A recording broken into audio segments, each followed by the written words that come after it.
Welcome, fans of the Justice League universe. My name is Alessandro.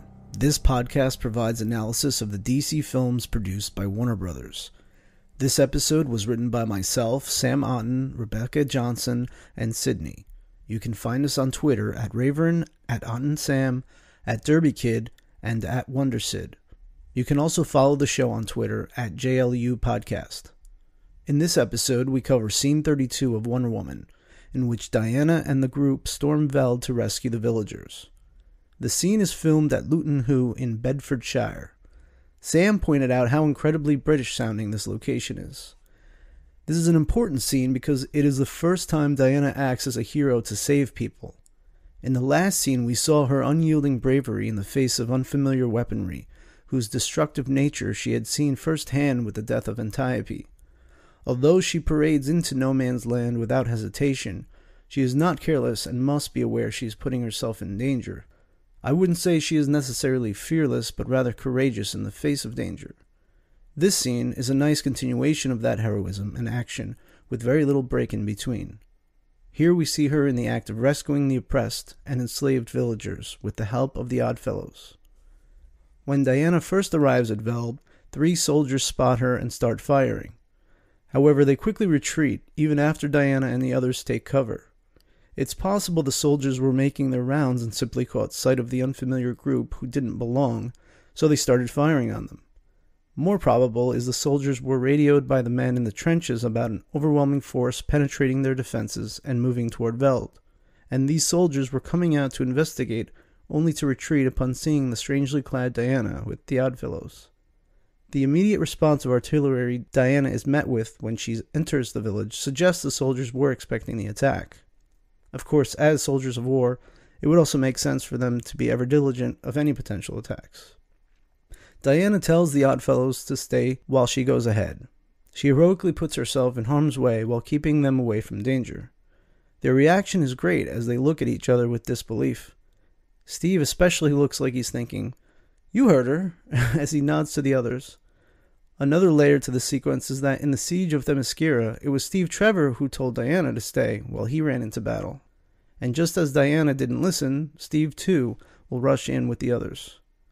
Diana proceeds to fend off attacks as she weaves her way through the alleys until an explosion sends her flying against the side of a brick building.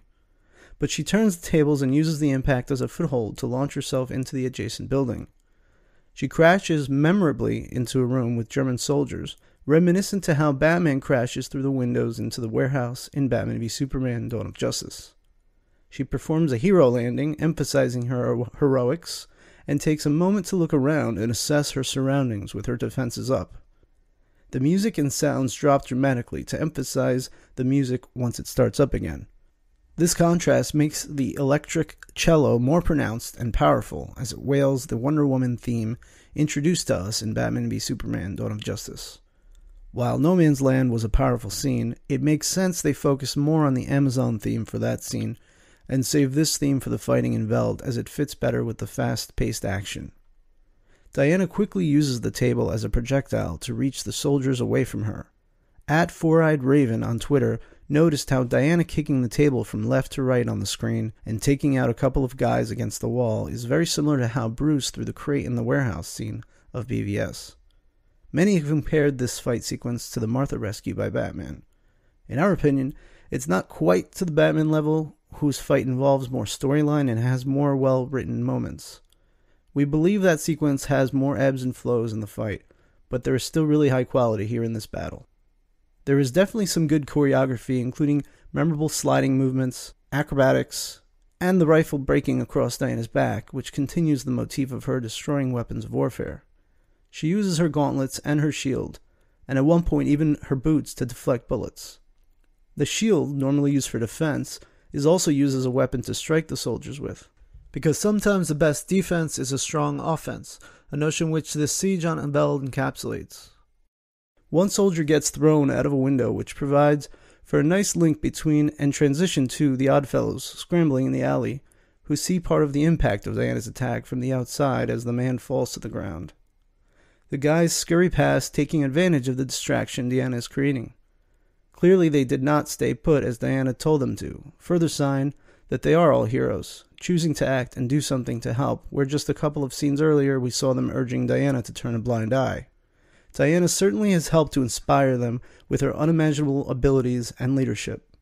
But realistically, if they had stopped to help every single person in need of help, they may never have gotten to their goal. Veld, however, as we mentioned in scene 30, was a red line for Diana, given the inhumane treatment of people, and Veld was an entire village of people suffering. So the Oddfellows courageously rush into the village to see what can be done by the three of them, while Diana continues to take out the German soldiers inside. She does some especially cool moves here, including a sliding sword strike, a sliding sweep kick, a tumble onto her shield, and 2 spinning attacks. Finally, she performs an iconic knee strike, thrusting herself and the soldier out the window. After Diana lands on the adjacent rooftop, we get a great dynamic composition of Steve and Diana running. This is symbolic and represents how their paths have finally aligned as they run parallel to each other. This is also significant in that in the scenes immediately following this one, the two finally connect romantically. As the Oddfellows are about to come around the bend, they are confronted with some German soldiers.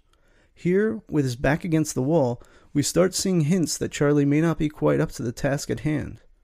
Ewan Bremner does a great job of conveying that fearful emotion in his face. With enemy soldiers in their way, Steve Trevor's solution, like Man's solution, is more firepower. He throws the grenade and rushes in like Diana did. Looking back, now when I see Steve get his hit with the butt of the rifle, it actually reminds me of when Diana gets hit with the rifle in the bank scene of Justice League. Chief throws a bundle of 3 Stielhandgranate, or stick hand grenades, which attaches to the far wall. Steve shoots it, yielding even more firepower. Diana arrives at the center of town where she encounters an armored truck with heavy artillery. Its design was based on a real World War I vehicle, the Earhart E-V/4. She lunges into the air in an epic slow-motion shot. The truck shoots off a heavy shell, causing Diana to lose her shield as she approaches, which only serves to anger her. She tears into the truck, tossing it fairly easily, destroying yet another instrument of war. The next few moments are pretty powerful and emotional, which help to propel the connection between Diana and Steve. As the soldiers close in on her, she deflects their bullets, but notices one of them gets hit from a bullet which she did not deflect. This causes her to question where it came from, so she turns toward that direction and sees Steve. Whereas Steve shot the soldier aiming for Diana on the beach of Themyscira too late, which resulted in Antiope's death, here he is right on time to help protect Diana. Not only does she get a sense of Steve's protectiveness of her by caring enough to come to her aid, but more prominently she is heartened by Steve's decision to act in the face of danger and join her in helping the villagers of Veld. She is able to see Steve in a new light as a brave warrior, and it gives her strength. The music mirrors and amplifies the feeling of heroism. We get a merging of Diana's Angel on the Wing theme and the Oddfellow theme heard in scene 1 when Diana reminisces with the photograph, as Diana and the Oddfellows converge in the town square. Diana whips out her lasso and, in majestic Wonder Woman fashion, she dispatches the soldiers with Steve. It's a great side-by-side shot of the two working together. The lasso looks especially magical and awesome here, in contrast to the dull colors used to emphasize the dire tone of the village and the war. Once the soldiers are dealt with, we get an audio cue of a gunshot and a visual cue of a villager falling to the ground to signal to the audience there is a shooter. Diana looks up to indicate the sniper is on higher ground, and the camera rotates around her to reveal her perspective of the cathedral, immediately followed by the opposite perspective of the shooter. The view from atop the cathedral helps us to see the vantage the sniper has, and the difficult situation the others find themselves in on the ground.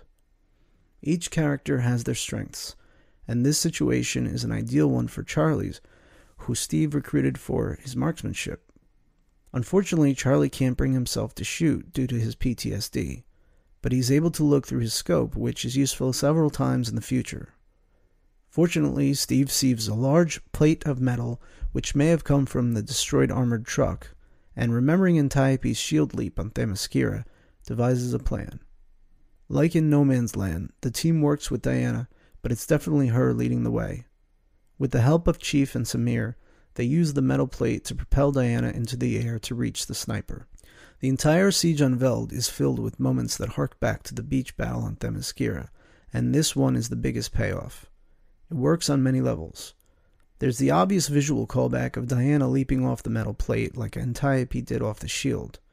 It also shows Steve Trevor learning from the Amazons and thinking differently from the more firepower approach of dealing with opposition. Diana's leap represents her succeeding Antiope, who had been her mentor. In this regard, it also symbolizes Diana living up to Antiope's tiara and the charge given to her by Hippolyta. If we view the shield moment through the lens of social commentary, which movies tend to include intentionally or coincidentally in varying degrees, we can see it is full of symbolism for the relationship between men and women not only in cinema, but in society. In cinema, often women are subjugated to men, such as men saving women, or women as just the love interest of men. And in some cases, women are given roles equal to the men. But this moment shows a man being willing to help and support a woman, and the man recognizes that she can do things he can't do, and he works with that rather than resenting it. Studies have shown that in society, men often feel threatened by women's success.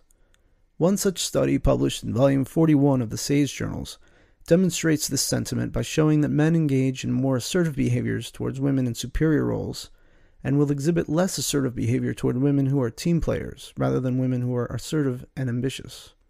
In addition to feeling threatened, many men also feel emasculated if a woman can do something better than them.